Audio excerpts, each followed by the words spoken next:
And so from working in mainframes in the 80s, teaching network engineers in the 90s, running a small MSP in the 2000s, Steve now heads up Teba, a company focused on delivering successful end-user compute projects for medium and large organizations in Australia. And so, Steve, again, really excited to have you join us and to share your expertise in this area. I'll stop sharing my screen here, give you the room, and really looking forward to your presentation. Thanks, Stephen. Okay, being the last speaker of the day, I'm hoping people just had a coffee or something to perk them up. I know that concentration levels can dip off at this time of the afternoon for some people. It is morning here, yes, very early in the morning, but yeah, let's get going. So making projects profitable is the topic of the day. Let me be specific here. For a lot of people, projects might be things like we've got to roll out 20 PCs at a particular client's environment, or we've got to install a whole bunch of new virtual servers. Whatever the project may be for you, the things I'm going to talk about today mainly apply if you're running projects that take about 2 months or less. Let me reframe, that should take about 2 months or less, and typically have 1 or 2 engineers on them. If you're doing projects that are larger than 3 months and you've got more engineers, you're a bigger shop, there's some other techniques we can talk about, and feel free to ask questions at the end of the presentation. But this is really focused on those projects that are not really super long and 1 or 2 people can handle. So today, if it's okay, we're going to go through some theory. So stick with me with the theory. It is very relevant. It's really going to be on some of the fundamentals that we went through over time to get where we are today. And then I'm going to share with you the things that we did over the years that had the biggest impact. So there's a whole lot of stuff we implemented over the years, but I'm only going to share the biggest impact because we've only got 45 minutes to get through this stuff. Usually this takes me about 5 days to get through, and recently I did a presentation in 3.5 hours. So just to shorten it. So this is going to be very high level. So some of the things, why should you be here? If you're struggling to get projects finished on time, stick around. If you've got frequent overruns on budgets, especially when you have to pay for it, so in other words, if you've fixed price projects, then stick around. And if you've got projects that suffer from scope creep, so they just get less and less profitable, stick around for that as well. So that's the 3 things we're going to cover today. So back in the early 2010s, our project budgets were averaging 130%. In other words, if we charged, let's say, 10 grand to do a project, it was costing us 13 grand to do the project. Typically, our projects were a lot bigger than that. And as you can tell, we were going backwards fast. So what happened is we started to see how we could change the way we did work. So I actually started looking around the world for people that were managing projects a lot better than we were. And I happened to find a few world leaders in this area. So I decided to contact them. We started having conversations. They even got a couple of them to come into our organization and consult to us. Quite a few years ago, I happened to be at a conference in Las Vegas. And coincidentally, there was this other conference where a lot of these people were going to be the week before. And of course, what do? You got to change your flights and just get there a week early. Now, we usually say, what happens in Vegas stays in Vegas, but this time I'm going to share it with you. So I did turn up. I did make a lot of contacts there. And I found a few of those people that were in the US, some in the UK, some in other parts of the world. But coincidentally, a couple of them were down under in Australia. So those are the people that I actually reached out to and got them to come into our organization and help us out. So as we looked around and as we changed systems, processes, we found that we had to have a system where we could see what was going on in the organization. Now, those of you that are running traditional MSP applications, you know that you really don't have a very good view of what's going on. And hence, top left. But what happened is we came across a really good Kanban solution online, but unfortunately, it did not talk to ConnectWise, which is what we're still running these days. So we were going to buy this solution and then write our own connection, our own, write to the APIs, do all that sort of fun stuff. And coincidentally, our service delivery manager was just searching for something online, and he came across this company named CW Kanban. I'm not sure if anyone's heard of it, but that's top left today. So he came up to me and he said, listen, there's these guys that are already doing what we're looking for, and it connects the ConnectWise. You need to look at this. So off we went, we contacted Wim, started chatting, and obviously we jumped on board and started using CW Kanban at the time, which is top left now. So that was part of our journey, finding the right tool to visualize where we were going.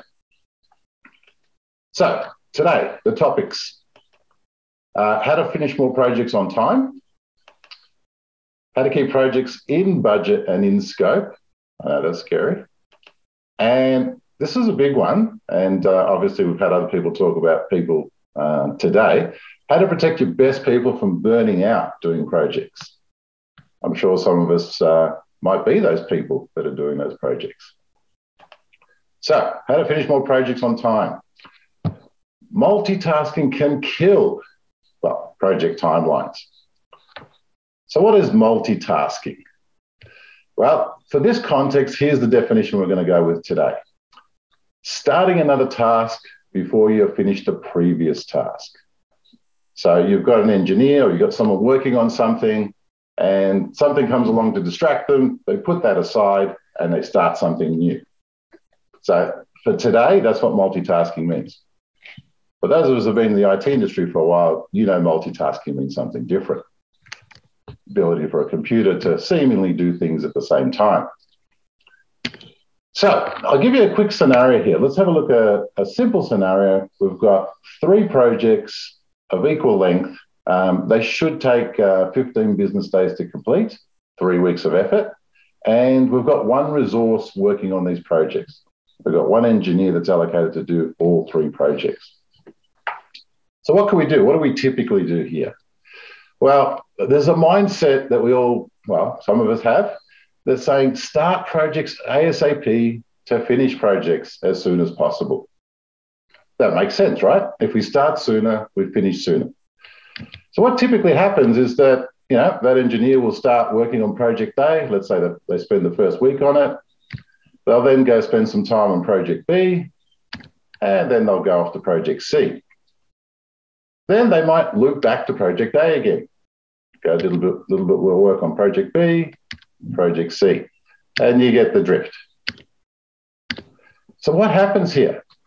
How long does it take for project A to finish? You guys can type into the chat box if you like. I'd like to make this a little interactive. Throw some answers in there. At what day, or what business day does project A finish? Thanks, Jason. There's a bid for 35. Yep, 35 is the answer. Where does project B finish? Thank you. Jason again, 40. And project C, 45. Beautiful. All right, pretty straightforward. So what's happening here? There's an average time to finish those 3 projects of 40 business days using that particular method. What if we change the method? What if we focus on finishing projects rather than focus on starting projects? So this time the engineer focuses on project A for those first 3 weeks, then project B, then project C. Come on, guys, take a guess. When does project A finish? Very hard mathematics here. Thank you. Day 15. Project B, I'll let you out of your misery. There you go. And 45. So 15, 30, and 45. What's happened now? The average finish time is now 30 business days instead of 40. Now that's interesting. So that's quite an improvement. But wait, that's not the end of the story. Multitasking, as we were doing in the first example, adds an overhead because every time we go back to a project, there's a ramp-up time. We're not in the same flow. We're not, had that focus on that particular project. So that, on average, adds at least 20% to anything that we're doing. So this time around, yep, we start A again, we go off to B, we go up to C. But when we come back to A, it takes a little longer. B takes longer, C takes longer. And off we go again in the merry-go-round. So now project A really would finish at day 39, B at 45, and C at 51. So it's even worse than what we started. That's reality. So if we compare that, from the first example, instead of project A finishing on day 39, if we simply focused on finishing that project, it would finish on day 35. Project B would finish on day 40 instead of 45, and project C would finish on day 45 instead of 51. So the average finishing time is 45 days there. So let's compare the non-multitasking with the multitasking. Really, we're talking about bringing the finish time down from 45 days to an average of 30 days. What does that mean? We're effectively finishing projects in 1/3 less time in this example. Or we can flip that and say it takes us 50% longer to finish a project if we multitask. So this is how we kill project timelines. We have our engineers actually work on multiple projects without focusing on finishing. So that's the moral of this part of the story. Focus on finishing rather than starting. So where do you start to actually do this? Well, like, what are the practical things that we can do? So these are the top things that we did that made the biggest difference. Make work visible. Okay, you're all here. You guys know what top left does. You really need to make work visible. If you can't see where projects are up to, if you can't see how many projects a particular engineer is doing and where they're up to, then it's very hard to actually manage the work and get rid of this, what we'll call not so good multitasking. We're not saying you get rid of multitasking altogether. We're saying you focus on finish. Stop starting and start finishing. There's just another way of saying the same thing, okay? So the rule we have is we will not start a new project until another project is finished. So the way we do that is we limit the amount of work we have in progress. In other words, and you would have heard this from other people, you don't work on too many things at once. And in projects, we found, at least our project team, the sweet spot was 5 projects per team. Okay, so in other words, we have to finish a project in order to start another project. There's never more than 5 projects going on at the same time. So let's switch tactics now. How to keep projects in budget and in scope. And we did this, when we were looking into the stuff in the early days, I had the engineering team in the boardroom, and I knew the answer to this question about how we actually budgeted projects, but I decided just to ask the engineering team, like, how do you estimate how much time a project's going to take? And I had one of the engineers verbalize this. And he basically said, well, yeah, to install that thing typically takes 4 hours. Yeah, generally I double it just in case because, you know, you got to be safe. And then I had the project manager pop and go, yeah, and generally I add 25% to whatever the engineers tell me. So what was interesting is that the rule is engineers will typically double how long something takes when they give you an estimate, and project management or whoever's quoting a particular project will actually add a buffer on top of that. So something that would typically take 2 hours, the engineer will specify 4 hours for safety. And if the project manager adds another 25%, that 2-hour job is quoted as being 5 hours worth of work, or that 2-hour task is quoted as 5 hours worth of work. I'm not sure if you guys use that sort of formula. If you're not, you're probably subconsciously doing it anyway, adding in a bit of a buffer there in case things go wrong. So it was interesting to hear that engineer actually verbalize it and a project manager say it out loud. So, well, if the engineers are putting in that buffer on that task, and the project managers are adding an extra buffer, well, how come they still run over time? Well, there's a few reasons. Let's go through those reasons. First one, student syndrome. Now, most of us have gone to school. I know we've all gone to school. What typically happens if we've got an assignment due in, let's say, a month's time? Do we start it today? No. This is known as planned procrastination. So we'll basically apply ourselves whenever the pressure is on. In other words, if the assignment is due tomorrow, we'll start today. We're not going to start a month early. The same thing happens with engineers. If they know that something's due in a few weeks' time, they're not going to start it today. Or if they do, they might start a little bit today and off they go and start a different project.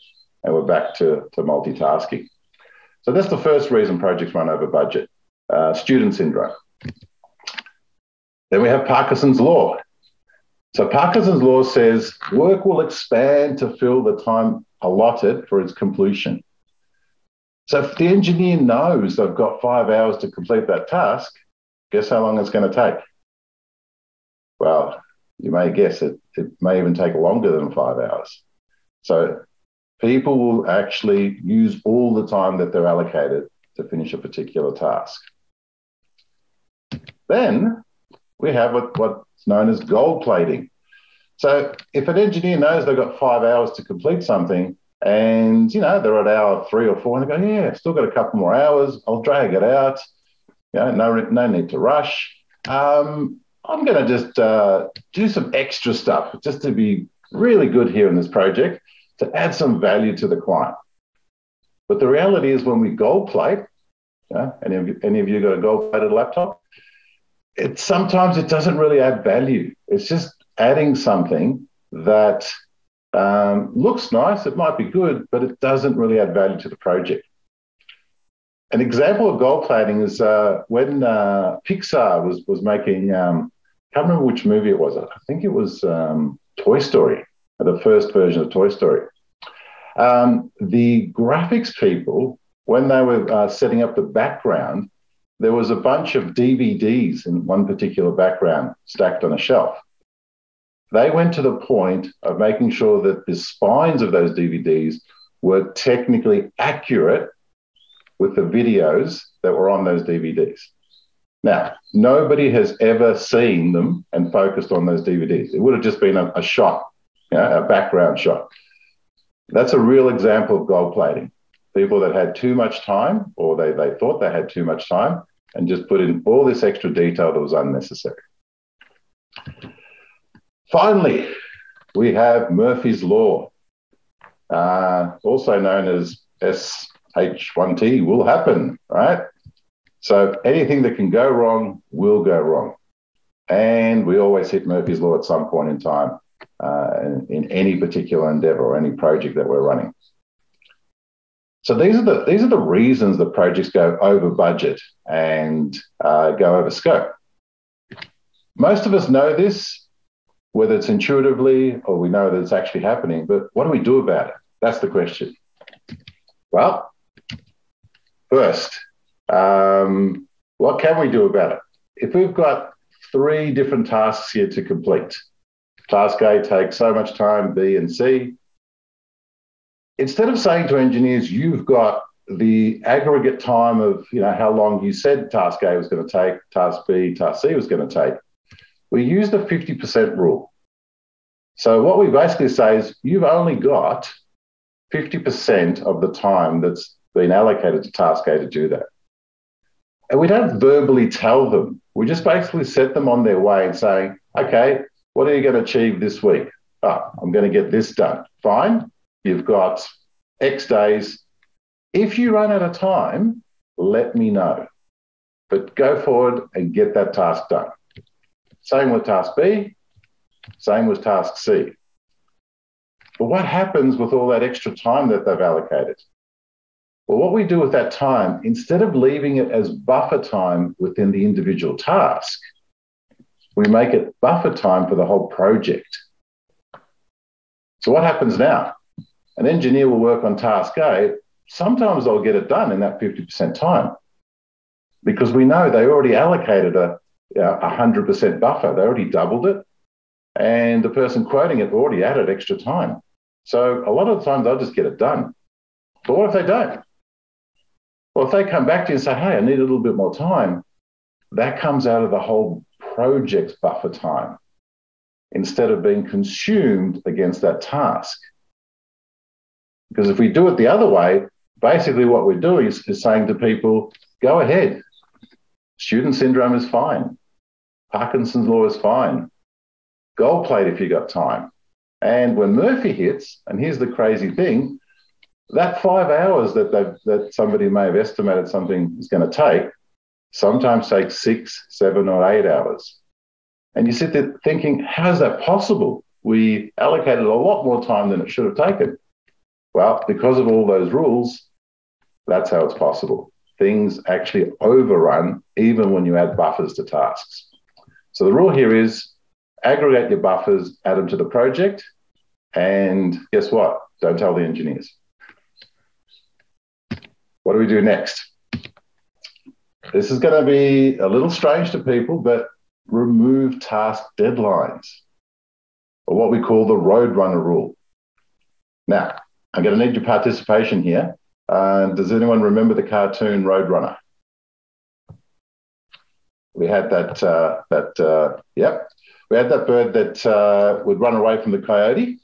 Can anyone remember what speed the Roadrunner would run at? What speed would the Roadrunner run at? Well, the Roadrunner only had 2 speeds. This speed, which was flat out, and this speed, which is full stop. There was no in-between speed. Either the Roadrunner was going full pelt along the road or would come to a complete stop. This is what we need to do with project engineers. We don't give them a deadline when they have to do something by, because that's going to introduce Parkinson's Law and gold plating. What we basically say is, here's a set of tasks that's going to take you the next few days. You give an arbitrary figure.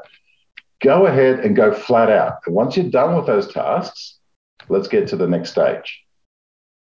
Don't actually give them a timeline when they have to finish by.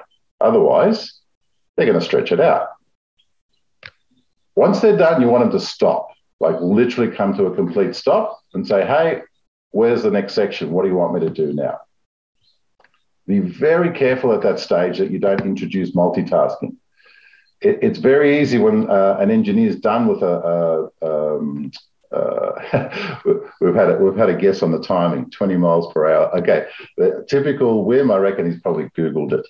But no, so yes, I Googled it. So basically, we want the engineer to come to a complete stop and then come back to whoever's managing that project and say, what do I do next? If we let them go and get redirected and just jump on a little ticket here or a job there or a small project here, when that project's ready to kick back in again, they're going to be distracted with that other thing. And guess what? It's going to blow your target or your project timelines. This is the hardest thing for us as managers to implement, not because the people won't do it, because we feel like that if that resource is idle waiting for the next step, even if it's for 2 hours or a day, that is wasted time. I can prove to you mathematically it is not wasted time, because once you know that people go off and multitask, that will definitely kill your project timelines and it'll definitely chew into the budget. So this one is the hardest thing to implement. Have them come to a complete stop and wait for you to give them the next stage of the project. So finally, what are we going to look at? How to protect your best people from burning out doing projects. We all know that there are certain people in our organization, and for some of us, it may have been us ourselves, may still be us, that are effectively the bottleneck in our organization, whether that's in the sort of day-to-day MSP tasks, or if you're running projects, there are bottleneck in projects. What does it mean to be a bottleneck? Well, typically the bottleneck person or persons, it could be like a couple of people with similar skills, they seem to have the best knowledge. They seem to be able to get most things done. They're also the sort of person that other people go to when they have a problem, and they're always able to come up with that answer. So you should be able to easily find the bottleneck person or persons in your organization. And what's important about these people is that the whole organization, believe it or not, depends on the speed that these people can produce work. So you're only as fast as your bottleneck resource. As the name suggests, they're the bottleneck. And we don't have time to go through the whole bottlenecking theory today, but you're going to have to trust me now and believe me later, as the saying goes. So look into it yourself. But if we have a bottleneck and that's slowing everything down, it does not matter where else we put efficiencies into our organization. The organization will still run as fast as the bottleneck allows us to. So step one, figure out who your bottleneck resources are or resource is. Then what we want to do is optimize the bottleneck person's time. The way we do this is remove work from them that others can do. Now, there's this thing that's been going on in MSP world for a very long time. And we say, well, we need to get our engineers up as close as possible to 100% utilization. Yeah, has anyone heard that? Or then we go, that's not realistic. We should really get them to 80% utilization. That's a good goal to have. Well, this is interesting. The bottleneck person is generally sitting at 100%. That's okay, believe it or not, for that person. And then we try to optimize everybody else's time. But the reality is we need to be taking work away from that bottleneck person that other people can do, even if they can't do it as well as that person. If it takes the bottleneck person an hour to complete a task, but it takes another person who can complete it in the same quality, but it takes them 3 times as long. Let's say it takes them 3 hours to complete that task. Should we give it to the other person? And everyone's mind will be going, well, but this person can do it in an hour. That's more efficient. Well, the reality is that 1 hour they're spending, and that person's already flat out. They're already, doing everything they possibly can. They're usually at 100% utilization or more. That other person doing it for 3 hours that's got time on their hands is a much better use of time. You do not want your bottleneck resource doing things that other people can do, even if the other people don't do it as fast. I'll give you another analogy. Everywhere that we live at the moment has a fire department somewhere nearby. Well, I hope you do. What utilization percentage would you like your fire department to be at? Yeah, thank you, 0. Okay, so you want them idle most of the time. Why? Well, you want them to be ready to go whenever there's a fire. For those of you that follow the round ball, it's called soccer in some places, it's called football in other places, but I call it the round ball. In the round ball game, we have a player called the goalie. What utilization would you like for the goalie?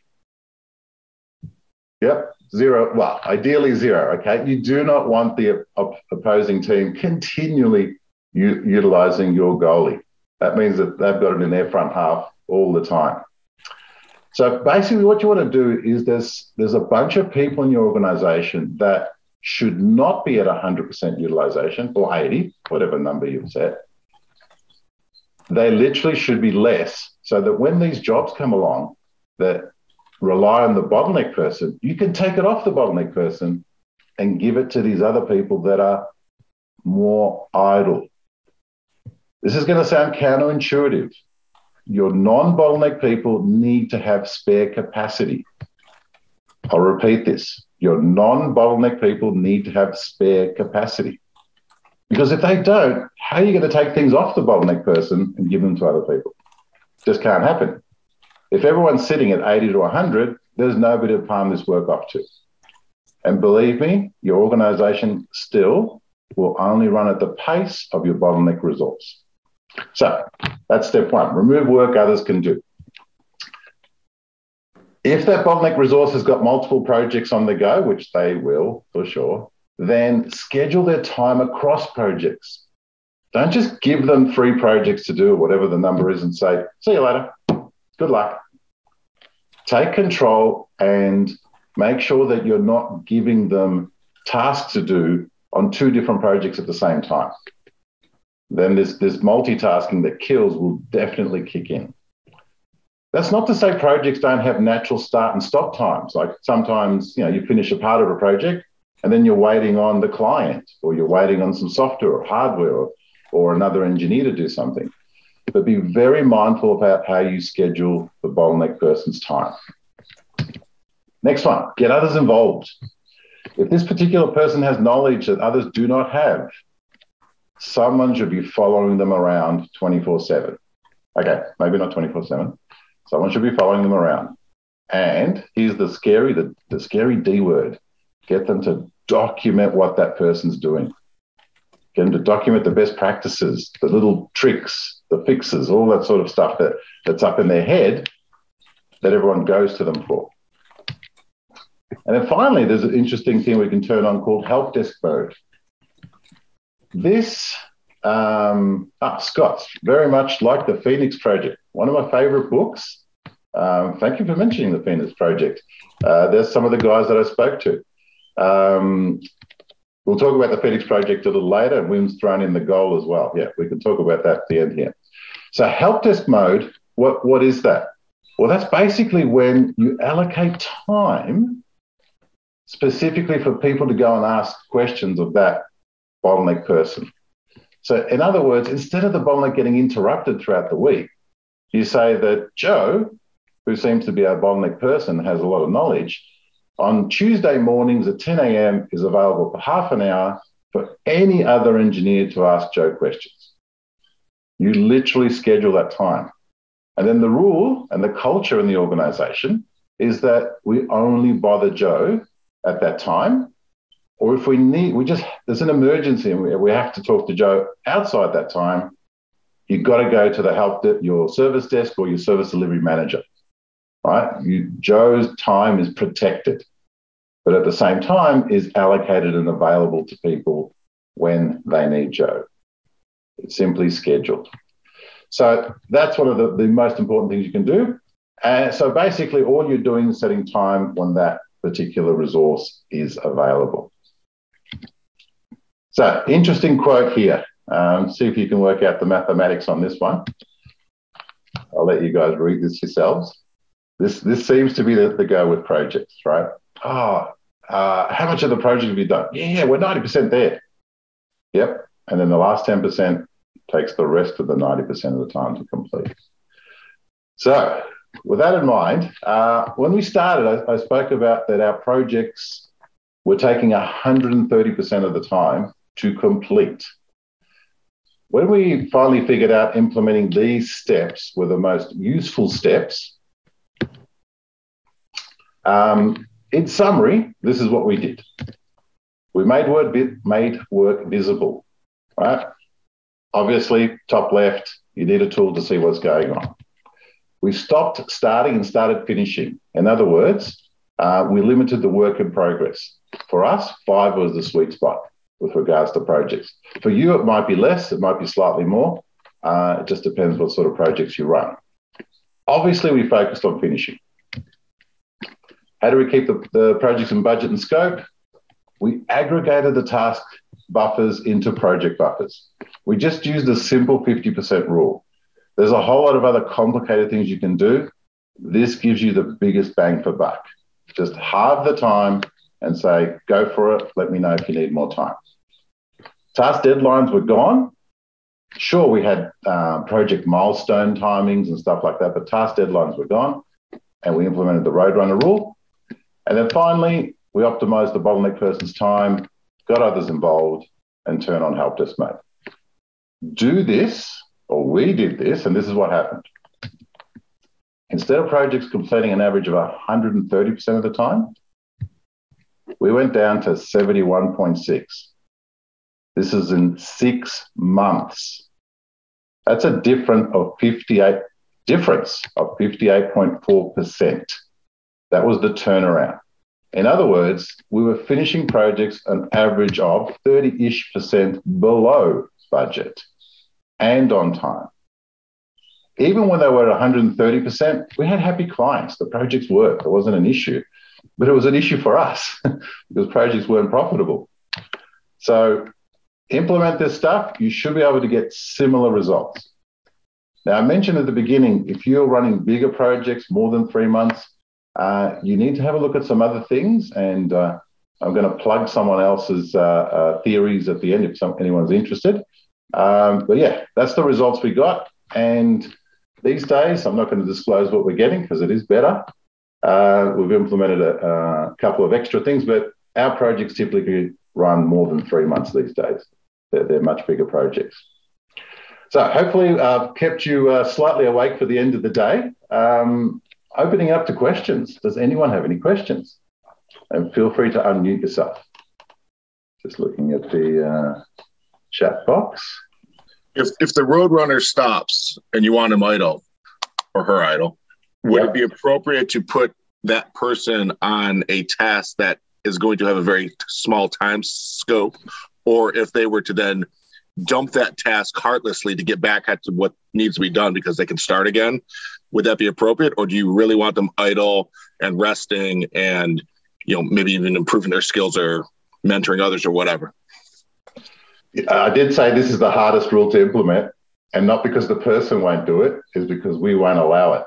So great question. How many speeds did the Roadrunner have? Start and stop. That's it. Top speed and stop. Yeah.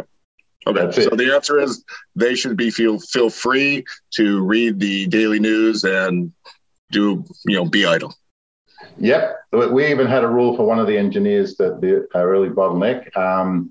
Go across to the pub, have a drink. Okay. That's better than you jumping on another small task, a small ticket, even training. Okay. Because as soon as we're ready for you to start again, we need you there. No distraction. No cost of task switching because you don't have a task. Say that again? Half the cost of task switching because you don't have a task at hand. Correct. So again, this is the hardest thing we're sitting there. We're gonna, if you do this, you're gonna sit there sweating, going, but that person's so good at everything. He's got half a day, or she's got half a day. I better give them something to do. Nope. Stop. Because the minute that project's ready to start again, you want them going full speed again. You don't want them distracted at all. No ticket just starts and finishes in 10 minutes and everyone's happy. Now, can you go into help desk mode? Sure. Okay. But then you cut it off. You schedule an hour, half an hour, you just cut it off. Thank you. Thanks. Any other questions? I think people want to maybe finish up for the day. Oh, there's lots of energy, Steve. Okay, good. Okay, question. In a larger view, even forcing them to take time off so they can refresh. Oh, yeah, that's a good point. If we are talking about the bottleneck resource, yes, that's a really good use of time, refresh time.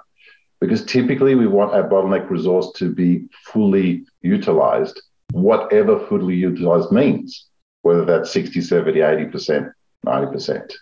Okay. I wouldn't push them to 100. Obviously, people burn out.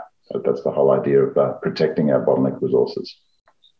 Yeah, thanks. Good question, Scott.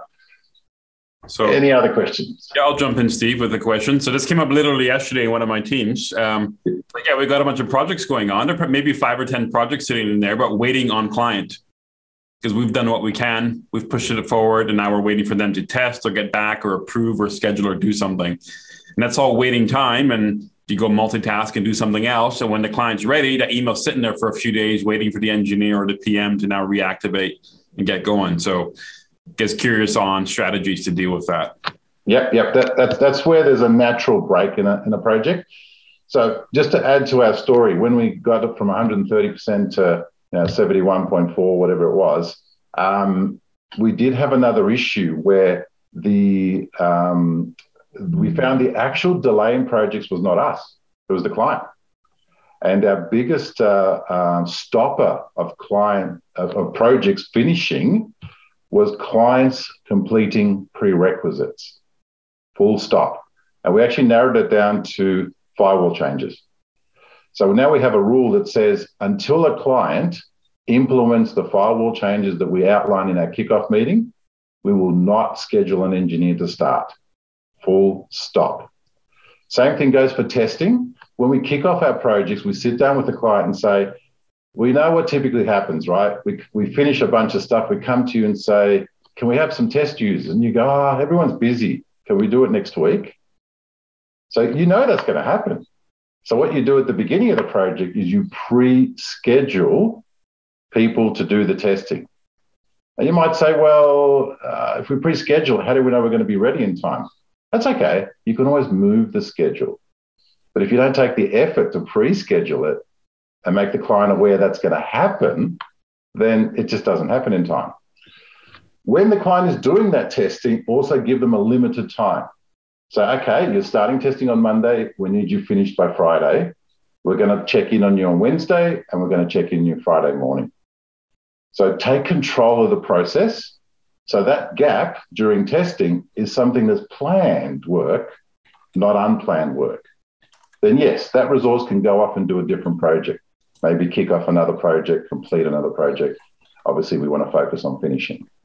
So that's the strategy we use to utilize that time that projects come to a natural stop. But we found after 6 months, we had to take control of that time.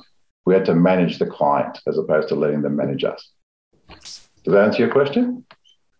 Yeah, that's perfect. Yeah, just basically coaching the client, parenting them, basically set some guidelines and plan for it. Literally send out calendar invites to their end users, do everything, take over. Even if it costs you time for your project manager to do that, that is the best time they can spend managing the client. Yeah. Any other questions? Yeah, cool. I had one more. Is like you mentioned, you've given this presentation more often. So are you doing coaching or helping any other tech companies with this PM Agile stuff? Yeah, I am actually. I don't do it as a paid engagement. If somebody asks me for advice, happily sit down there, take them through it. As I said, I did this whole thing in 3.5 hours, much longer version. Sat in somebody's boardroom and ran the owner through it. They went back and it took them a couple of days to run their team through it. Now, again, I gave them all the secret sauce in one go. They didn't need to pay what we call the dumb tax. In other words, make all the mistakes themselves. Yeah, if anyone's got actual questions for me or wants to have a chat, grab the contact details off Stephen. Happy to chat to people. As a small plug, Wim, you yourself put me on to a gentleman named Jan van Egmond a few years ago. And Jan has created a little process that's independent of Kanban and all the other tools out there for larger organizations running projects. And we're using his little tool to predict when engineers should start and stop each individual project. Again, if you're running projects that run sort of 3 months or more and you have a whole project team, I'd suggest you look at the website empoweryourprojects.com. I can put the link in the chat. But that's if you're running bigger stuff. That little program does not help you if you're running smaller projects. What we talked about today is the gold. Thanks, Wim. You've already put it in there. But thank you, Wim, for putting me on to Jan many years ago. We've been working with him, and that's made a huge difference to our big projects. All right, so we're finished very early. Any more questions? Yes, I have one question. Go ahead.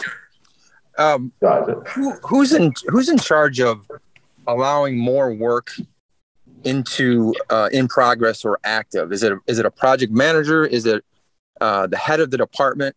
And is that person working closely with the sales department to give accurate timelines to the customer?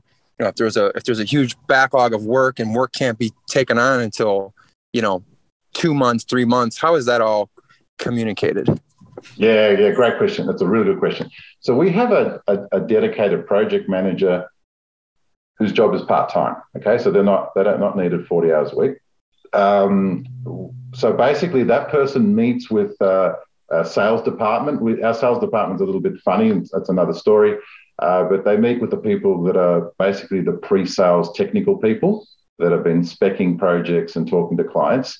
And once a week, they sit down and say, what do you have in your sales pipeline, in your project pipeline specifically? And they put that in their spreadsheet. So they'll name the project, they'll put the duration of the project, the budget of the project, and if there is a hard end date. In other words, some clients may need a particular project done to be in compliance by a particular date. So they punch all that data in weekly, and then basically the little magical graph says, well, hang on a second, you're not going to be able to start this project on time or with enough time to finish it. That allows the salespeople to go back to the client and reset expectations. More importantly, set expectations. So whenever we're talking to clients, we say, as soon as you decide you want to go ahead, at this moment in time, we have a 3-week waiting period, as an example. And remember, we have a rule. We will have a kickoff meeting. We will hand over the prerequisites, and we will only start when you finish the prerequisites. So yes, that is a dedicated position, doesn't have to be full-time, where the project manager is managing client expectations on the project side and dealing with the sales team to get their projections of what sales are coming in for the project team. So yeah, we run a spreadsheet is the short answer, and they communicate weekly.